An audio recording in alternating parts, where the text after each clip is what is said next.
താങ്കൾ ഗൂഗിളിൽ ആണോ ജോലി ചെയ്യുന്നത്? അരുൺ എവിടെ ജോലി ചെയ്യുന്നു? താങ്കൾ എവിടെ ജോലി ചെയ്യുന്നു? അവർ മാളിൽ ജോലി ചെയ്യുന്നു. അതുപോലെ തന്നെ അരുണിമയും അരുണും സ്കൂളിൽ ജോലി ചെയ്യുന്നു. എന്റെ മാതാപിതാക്കൾ ജോലി ചെയ്യുന്നു എന്നിങ്ങനെ ഒരു ദിവസം നമ്മൾ അനവധി തവണ നമ്മൾ മലയാളത്തിൽ സംസാരിക്കാറുണ്ട്. പക്ഷേ ഇതിന്റെ ഇംഗ്ലീഷ് എങ്ങനെ വളരെ എളുപ്പമായി നമുക്ക് ഉപയോഗിക്കാം എന്നുള്ളതാണ് നമുക്ക് അറിയാത്തതല്ലേ. എങ്കിൽ നമുക്ക് ഇതിന്റെ ഇംഗ്ലീഷ് ഒക്കെ വളരെ വേഗത്തിൽ മനസ്സിലാക്കിയാലോ? നോക്കല്ലേ. താങ്കൾ ഗൂഗിളിൽ ആണോ ജോലി ചെയ്യുന്നത്? അരുൺ എവിടെ ജോലി ചെയ്യുന്നു? താങ്കൾ എവിടെ ജോലി ചെയ്യുന്നു? അവർ മാളിൽ ജോലി ചെയ്യുന്നു.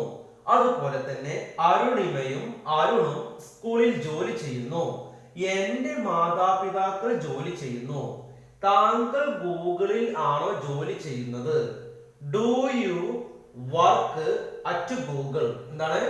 Do you work at Google? നോക്കൂ, എന്താണ് ഇവിടെ ക്വസ്റ്റ്യൻ ആട്ടോ വരിക. എന്താണ്? Do you work at Google? Arun എവിടെ ജോലി ചെയ്യുന്നു? Where does Arun work? എവിടെ? Where does Arun work? Arun എവിടെ ജോലി ചെയ്യുന്നു? Where does Arun work? താങ്കൾ എവിടെ ജോലി ചെയ്യുന്നു? Where do you work? അപ്പൊ നമ്മൾ എന്താണ്, സിംഗുലർ സബ്ജക്റ്റിന്റെ കൂടെ ഡസും വരും, പ്ലൂറൽ സബ്ജക്റ്റിന്റെ കൂടെ ഡൂയും വരും. നോക്കൂ, ഐ യു ദേ വി ഇവയുടെ കൂടെ ഡു വരും. ഈ ഷീ ഇറ്റ് നെയിം ഇവയുടെ കൂടെ എന്ത് വരും? ഡസ് വരും. അപ്പൊ where does Arun work? Arun എവിടെ ജോലി ചെയ്യുന്നു? Where do you work? അതുപോലെ തന്നെ താങ്കൾ എവിടെ ജോലി ചെയ്യുന്നു? അവർ മാളിൽ ജോലി ചെയ്യുന്നു. They work at mall. എന്താണ്? They work at mall. അരുണിമയും അരുണും സ്കൂളിൽ ജോലി ചെയ്യുന്നു. Arunima and Arun work at school. എന്താണ്? Arunima and Arun work at school. എന്റെ മാതാപിതാക്കൾ ജോലി ചെയ്യുന്നു. My parents work. My parents work. കണ്ടോ, വളരെ സിമ്പിൾ ആയിട്ട് നമുക്ക് മനസ്സിലാക്കാൻ പറ്റിയില്ലേ? ഒന്നുകൂടെ നോക്കി നോക്കെ അല്ലേ. താങ്കൾ ഗൂഗിളിൽ ആണോ ജോലി ചെയ്യുന്നത്? താങ്കൾ ഗൂഗിളിൽ ആണോ ജോലി ചെയ്യുന്നത്? Do you work at Google? Arun എവിടെ ജോലി ചെയ്യുന്നു? Where does Arun work? താങ്കൾ എവിടെ ജോലി ചെയ്യുന്നു? Where do you work? അവർ മാളിൽ ജോലി ചെയ്യുന്നു. They work at mall. അരുണിമയും അരുണും സ്കൂളിൽ ജോലി ചെയ്യുന്നു. Arunima and Arun work at school. എന്റെ മാതാപിതാക്കൾ ജോലി ചെയ്യുന്നു. My parents work. കണ്ടോ, വളരെ സിമ്പിൾ ആയിട്ട് നമുക്ക് മനസ്സിലാക്കാൻ പറ്റിയില്ലേ? ഇനി നമുക്ക് ഒരു 4-5 എക്സാമ്പിൾസ് കൂടെ നോക്കി നോക്കാം അല്ലേ. അവൻ ഒരു ആശുപത്രിയിൽ ജോലി ചെയ്യുന്നു.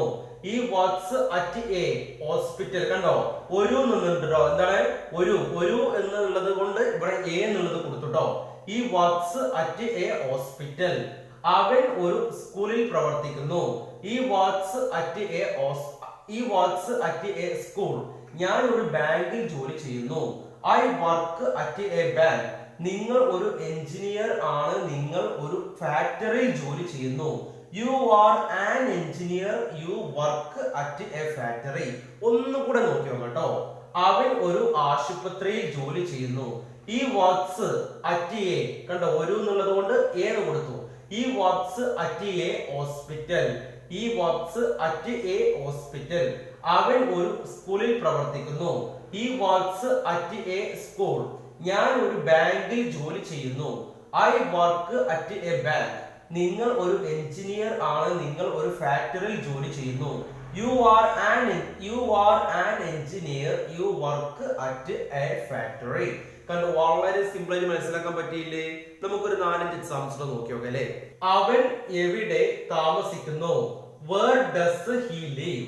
താങ്കളുടെ മാതാപിതാക്കൾ എവിടെ താമസിക്കുന്നു? Where do your parents live? അവർ ഡൽഹിയിൽ താമസിക്കുന്നു.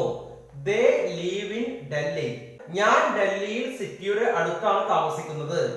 I live in a city near Delhi. I live in a city near Delhi. താങ്കൾ പഞ്ചാബിലെ ഒരു ഗ്രാമത്തിൽ താമസിക്കുന്നു. You live in a village in Punjab. കണ്ടോ, വളരെ സിമ്പിൾ ആയി നമുക്ക് മനസ്സിലാക്കാൻ പറ്റിയില്ലേ? ഒന്നും കൂടെ നോക്കി നോക്കാം അല്ലേ. അവൻ എവിടെ താമസിക്കുന്നു? Where does he live? താങ്കളുടെ മാതാപിതാക്കൾ എവിടെ താമസിക്കുന്നു? Where do your parents live? അതുപോലെ തന്നെ അവർ ഡൽഹിയിൽ താമസിക്കുന്നു. They live in Delhi. ഞാൻ ഡൽഹിയിൽ സിറ്റിയുടെ അടുത്താണ് താമസിക്കുന്നത്. I live in a city near എന്ന് പറഞ്ഞാൽ എന്താണ്? അടുത്ത് ഡൽഹി.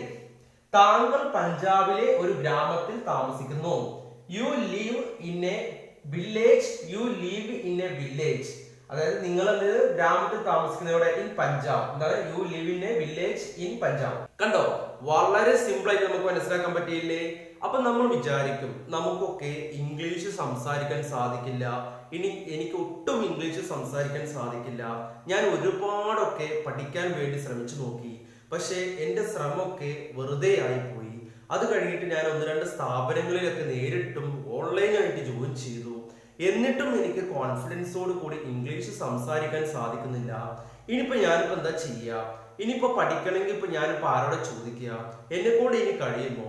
എനിക്ക് യൂറോപ്പ് പോലുള്ള രാജ്യങ്ങളിലൊക്കെ എത്തിപ്പെടാൻ വലിയ ആഗ്രഹമാണ്. അതുപോലെ GCC പോലുള്ള കൺട്രിയിലൊക്കെ നല്ല റെപ്യൂട്ടഡ് കമ്പനിയിലൊക്കെ ജോലി കിട്ടാൻ എനിക്ക് വലിയ ആഗ്രഹമാണ്. എനിക്ക് നാട്ടിൽ തന്നെ നല്ലൊരു ജോലി അന്വേഷിച്ച് കണ്ടെത്തണമെങ്കിൽ എനിക്ക് അത്യാവശ്യത്തിനൊക്കെ ഇംഗ്ലീഷ് അറിയണം എന്നതൊക്കെയായിരിക്കും നമുക്കുള്ള വലിയ ആഗ്രഹങ്ങളല്ലേ. അല്ലെങ്കിൽ വീട്ടമ്മമാർക്കാണെങ്കിൽ അവർക്ക് അവരുടെ കുട്ടികളെ കുറച്ചെങ്കിലും ഇംഗ്ലീഷ് പഠിപ്പിച്ചു കൊടുക്കാൻ ആഗ്രഹം ഉണ്ടാവും. എന്നാൽ എനിക്ക് കുറച്ചെങ്കിലും ഇംഗ്ലീഷ് ഒന്ന് പഠിക്കാൻ കൊള്ളാമായിരുന്നു എന്നുള്ളത് അവരും ചിന്തിക്കാറുണ്ട് അല്ലേ. മൈ ഡിയർ ഫ്രണ്ട്സ്, ഇംഗ്ലീഷ് വളരെ സിമ്പിൾ ആയിട്ട് നമുക്കൊക്കെ കൈകാര്യം ചെയ്യാൻ സാധിക്കും. അപ്പോൾ എങ്ങനെയെന്നുള്ളതല്ലേ. അപ്പൊ നമ്മുടെ ഓരോരോ വീഡിയോസ് നിങ്ങൾ എടുത്ത് കാണുക.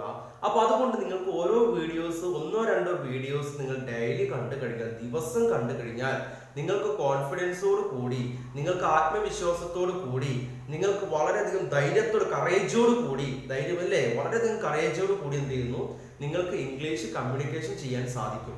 അതുകൊണ്ട് നമുക്ക് വീണ്ടും പുതിയൊരു വീഡിയോയിൽ പുതിയൊരു എപ്പിസോഡുമായിട്ട് കാണാം. Okay, bye bye.